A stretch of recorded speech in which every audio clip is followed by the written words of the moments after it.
Welcome back students. So next we start some important compounds of oxygen. First we start with dioxygen.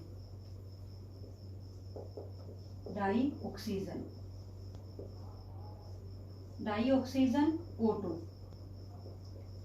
First we start with method of preparation of O2.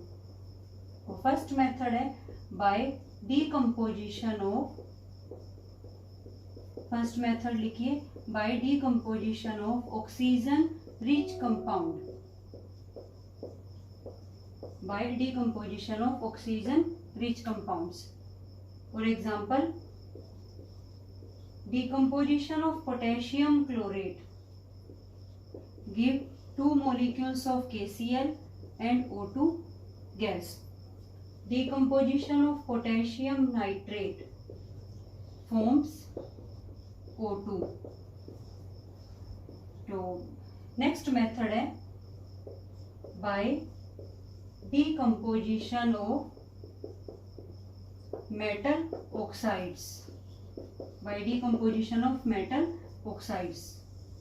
तो किन metal oxides की decomposition से बनता है? जिनकी reactivity लो होती है. For example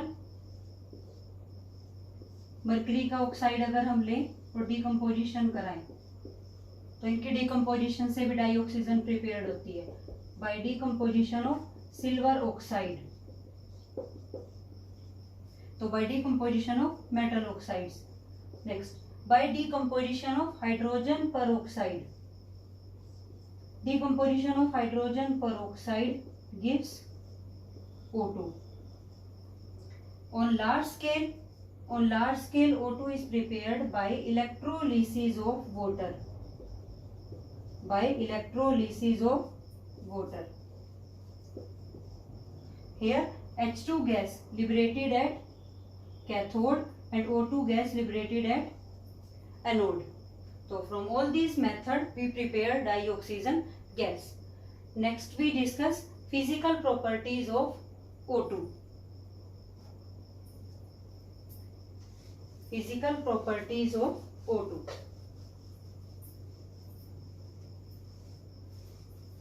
देखिए physical properties colourless, tasteless, non toxic gas. ठीक है. Slightly soluble in water, slightly soluble in water. Dissolve oxygen जो होती है वाटर में वो इक्वेटिक स्पीसीज के लिए, इक्वेटिक लाइफ के लिए रेस्पॉन्सिबल होती है, उनकी लाइफ के लिए तो वो चाहिए होती है वहां पे. तो slightly soluble in water. 3 isotopes होते हैं इसके, ऑक्सीजन 16, 17, 18. और एक और पॉइंट जो ध्यान रखना है O2 is paramagnetic in nature. Paramagnetic in nature. आपने +1 क्लास में पढ़ा होगा MOT थ्योरी में, मोलिकुलर ऑर्बिटल थ्योरी में 2 अनपेयर्ड इलेक्ट्रॉन होते हैं O2 में. 2 unpaired electron in anti bonding orbitals. Anti bonding orbital में 2 अनपेयर्ड इलेक्ट्रॉन होते हैं O2 में. Pi star 2px1, pi star 2py1. तो due to this unpaired electrons O2 is paramagnetic in nature.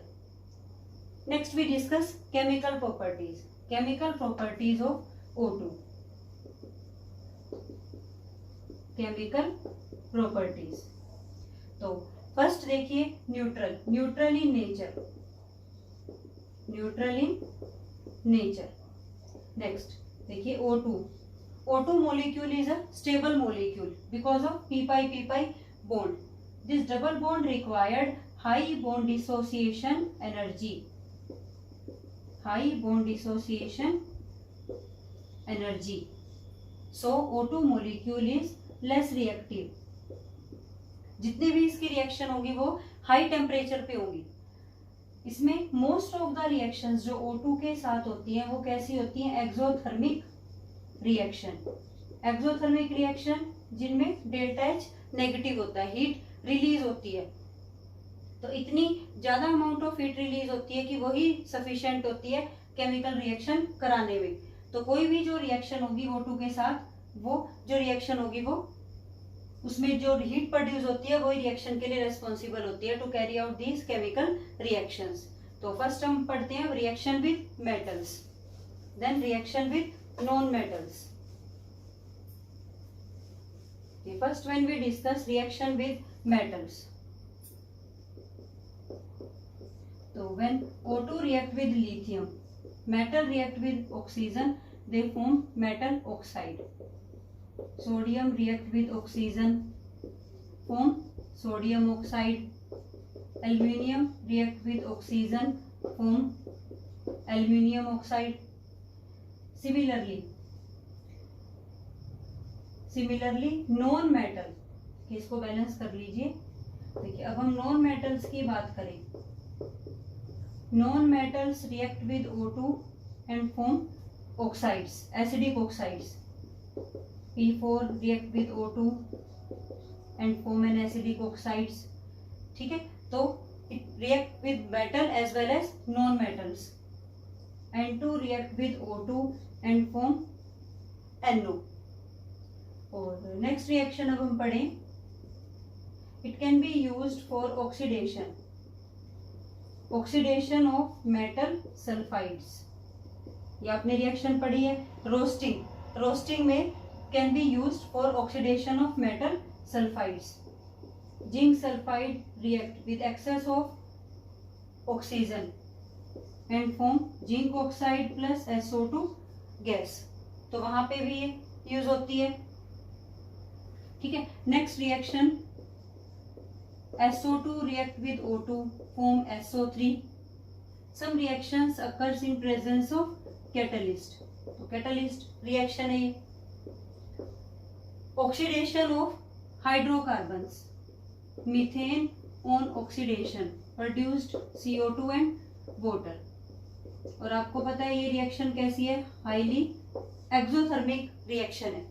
तो exothermic reaction है, इस तरह से हम O2 की ये प्रॉपर्टीज ये सब आपको पता है, ये बहुत इजी है, कोई इसमें प्रॉब्लम नहीं है। ठीक है, तो आप आसानी से कर सकते हैं। यूजेस की बात करें तो O2 कहाँ पे यूज होती है, एज ऑक्सी एसिटाइलिन टॉर्च, ये यूज होती है वहां पर कटिंग और वेल्डिंग पर्पस के लिए। Used in oxygen cylinder in hospitals, या जो माउंटेनर्स होती हैं they carry oxygen cylinder with them. Liquid oxygen use होती है एज ए रॉकेट फ्यूल की फॉर्म में यूज होती है। और oxygen is used for preparation of large amount of chemicals, nitric acid, sulphuric acid, oxides, तो ये यूज होती है काफी जगह। तो these are the some important uses of oxygen. तो next topic we start oxides.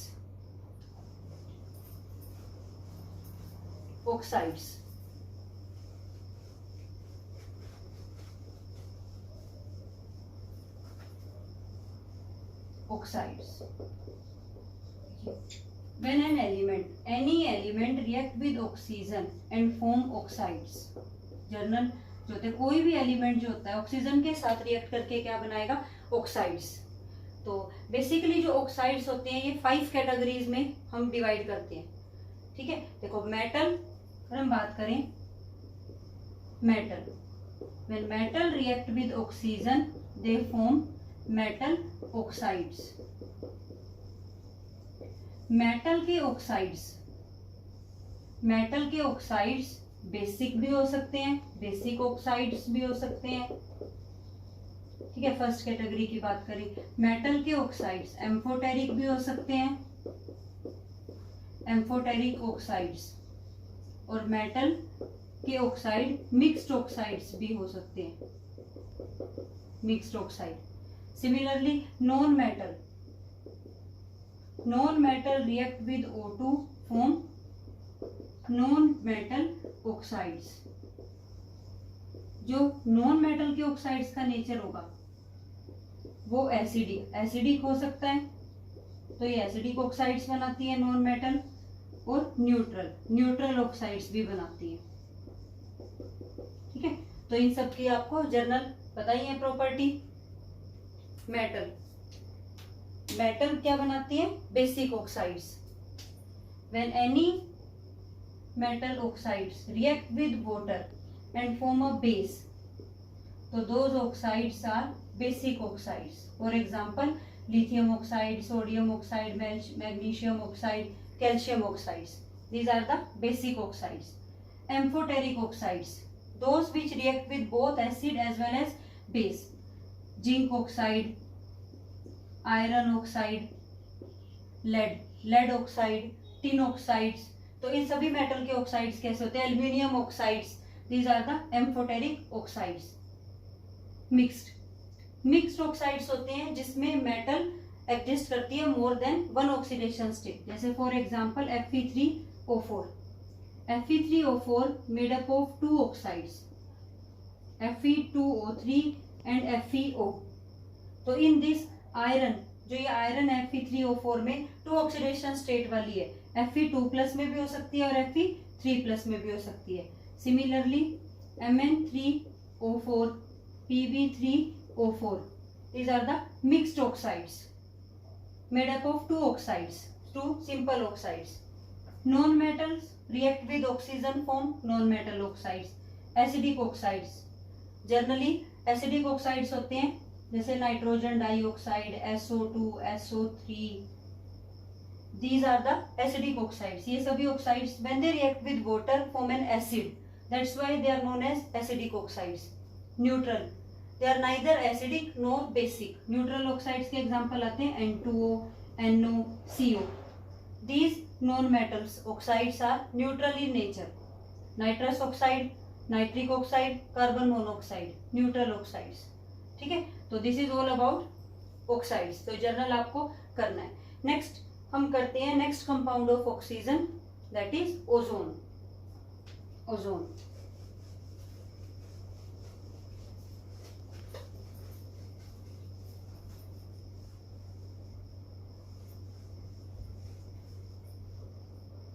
ozone, also known as trioxygen,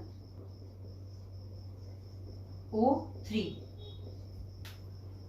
कहाँ पे मिलता है ये ozone? Ozone is present in upper atmosphere, present in upper atmosphere 20 kilometre above from the surface of earth,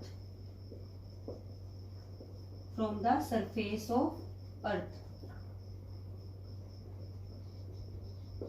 in the stratosphere. कैसे form होता है वहां पे? ये formed by action of UV radiations on dioxygen.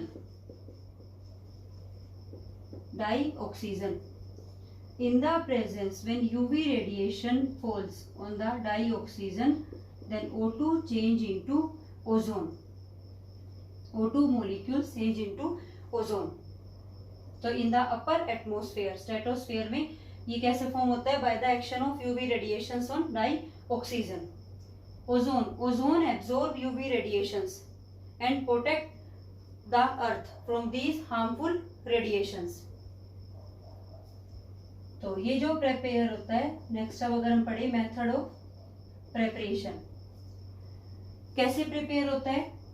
In silent electric discharge, by passing silent electric discharge can be prepared by passing silent electric discharge through pure, cold and dry oxygen. Silent मतलब स्पार्कलेस electric discharge is required for the formation of ozone because this reaction is endothermic. ये जो reaction होती है ये कैसी होती है? Endothermic. तो इस रिएक्शन में हीट जो होती है, इस रिएक्शन में जो हीट चाहिए होती है, तो इसीलिए दैट्स वाई इस रिएक्शन में जो स्पार्कलेस इलेक्ट्रिक डिस्चार्ज की नीड होती है, ज्यादा अमाउंट ऑफ हीट नहीं होगी, नहीं तो फिर ये क्या होगा, डिकम्पोजिशन हो जाएगी O2 की O3 की O2 में।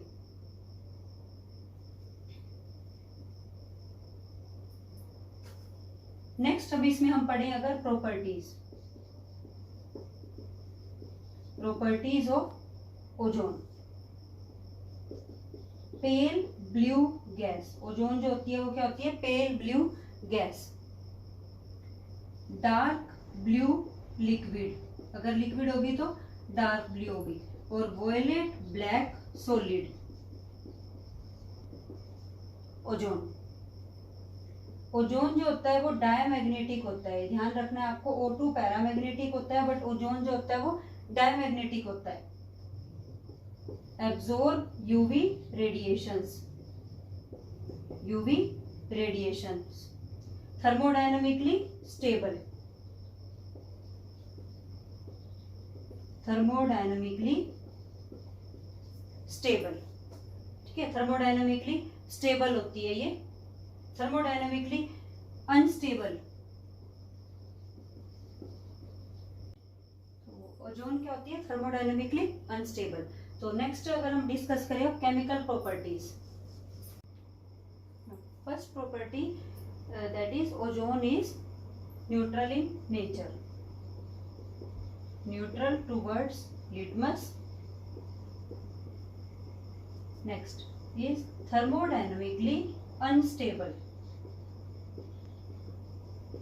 thermodynamically unstable. It decompose and form O2. This reaction is exothermic in nature and entropy change for this reaction is positive. Students, देखो both these factors favor the Gibbs free energy, which is delta H minus T delta S. Check the spontaneity of the reaction. Both these factors are the favorable factors for delta G becomes negative. So reaction will be more favorable in the forward direction. So ozone is thermodynamically unstable because delta G is negative for the forward reaction. Next, ozone act as a oxidizing agent. Ozone being an unstable, easily decomposed and give one free oxygen. So that's they provide nascent oxygen. That's why it acts as an oxidizing agent. It is used for oxidation of both metals as well as no metals. तो भी देखिए PbS को oxidise कर देता है ये PbSO4 में। Cadmium sulphide oxidised into cadmium sulphate. Zinc sulphide oxidised into ZnSO4। Potassium nitride oxidised into potassium nitrate. तो ओजोन इन सबको ऑक्सीडाइज करता है इन कंपाउंड्स में। तो अब आप देखिए किस तरह से होती है इनकी बैलेंसिंग। देखिए अब हम बात करें, अगर आपके पास क्वेश्चन हो O3 plus PbS complete the reaction, तो अब आप उसको देखिए कैसे बैलेंस करेंगे। पहले O3 की रिएक्शन लिखिए, O3 decompose into O2 plus nascent oxygen. PbS से क्या बन रहा है PbSO4। यहाँ कितने ऑक्सीजन है 4 और यहाँ एक भी नहीं है, तो यहाँ 4 ऑक्सीजन लिखेंगे फ्री। अब दोनों रिएक्शंस में ऑक्सीजन इक्वल कीजिए, तो इसको 4 से मल्टीप्लाई करेंगे, कट हो जाएंगे और जो आपका आंसर होगा ये होगा 4O3 molecule PbS 4O2 plus PbSO4। ठीक है, सिमिलरली आप इन रिएक्शंस को भी बैलेंस कर लोगे।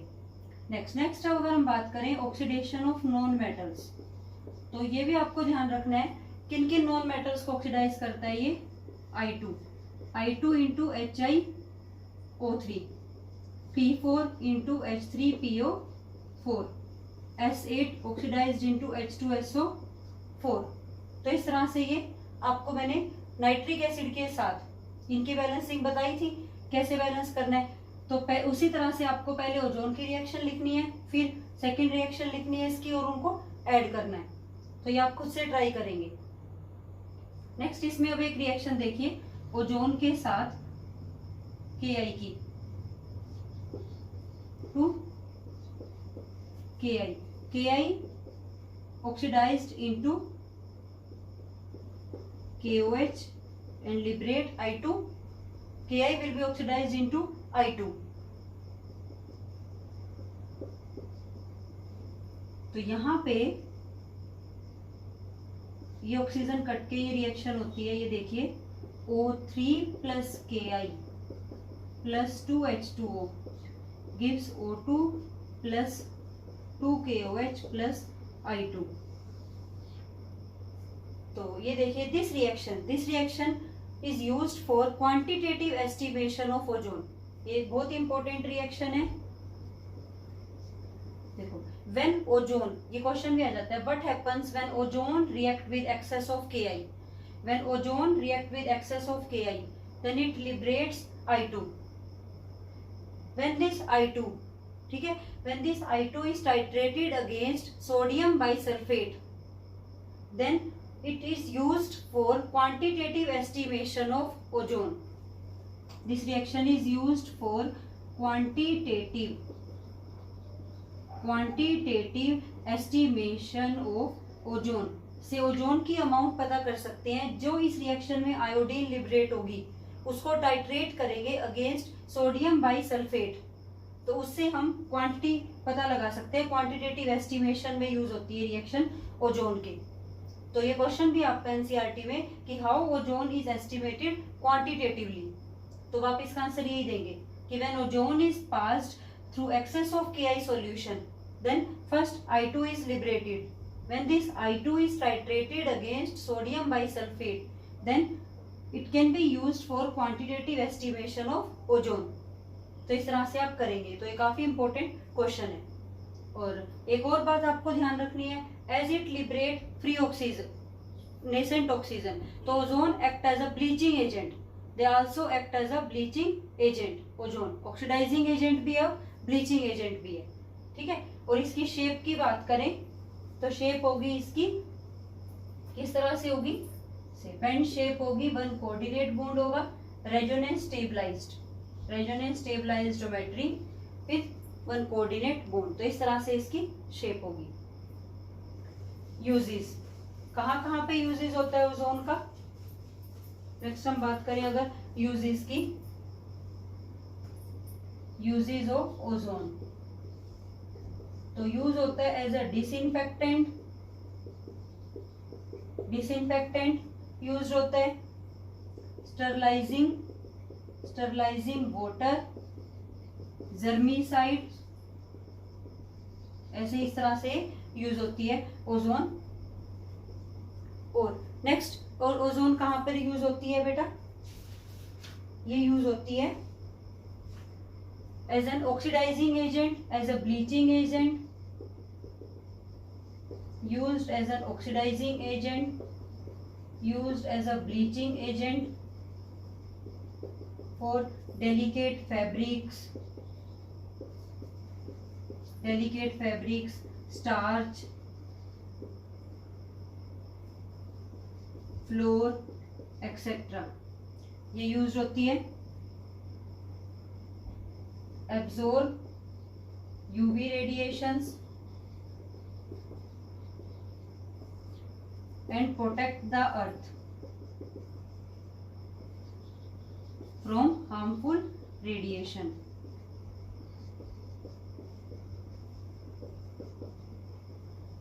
तो these are the some important uses of ozone. तो ये आप पढ़ेंगे. तो ये वाले कंपाउंड्स आपको पढ़ने थे. 2 कंपाउंड्स पढ़ने थे ऑक्सीजन की, डाई ऑक्सीजन और ट्राई ऑक्सीजन.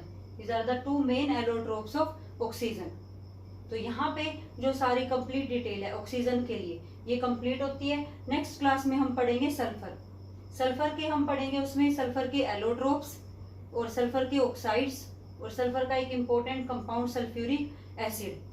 तो उससे पहले बेटा सभी स्टूडेंट्स जो ग्रुप 15 में को कंप्लीट हो चुका है और ग्रुप 16 में जितना कवर हुआ है ऑल अबाउट ऑक्सीजन, ये सभी अच्छे से कवर रखेंगे. एनसीईआरटी टेक्स्ट बुक से आप इस चैप्टर को पढ़िए और साथ साथ इन टॉपिक से रिलेटेड जितने भी क्वेश्चंस हैं उनकी साथ साथ प्रैक्टिस कीजिए बेटा.